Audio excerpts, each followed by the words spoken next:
کارهای بوخانی گمرک. خامش هم عکس گرفته بودم براتون. یک کمدش،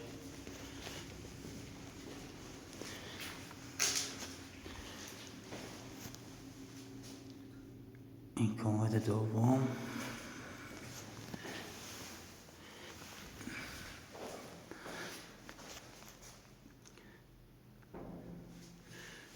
و حالا میریم میز تلویزیون. میز تلویزیون یه دونه درش مونده هنوز. این هم میز تلویزیون،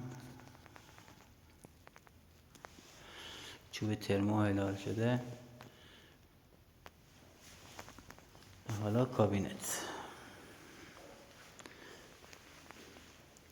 این هم کابینتش، دو درش اونجا مونده هنوز.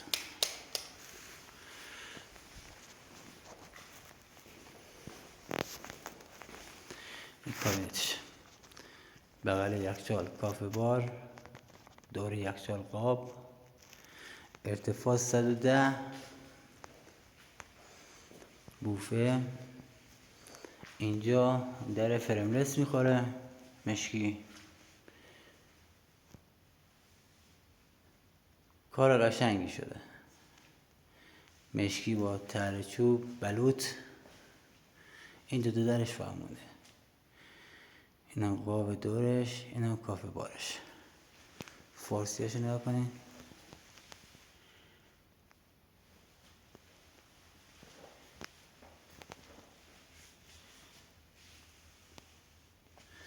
یه مطبخ هم داره، آشپزخونه مخفی.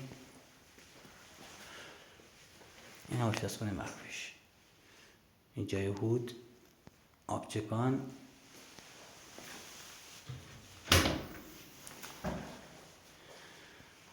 سینک. اینا دیگه کشو خوردن. اینا همه کشو.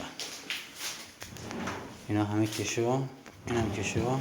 پایینی‌هاش هم کشو. یک کار شیک آنتیک، تقدیم به نگاه سبزتون.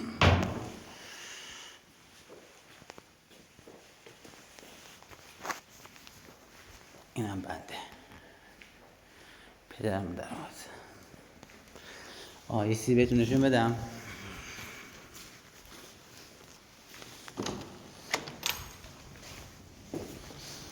اینم ترموشه که اینا حالت چرخی داره، میتونه بچرخونش. اینجوری میتونیم بازش کنیم که اون ور دید داشته باشه. اگر هم نخواستین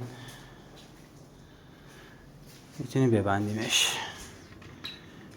این حالت بسته.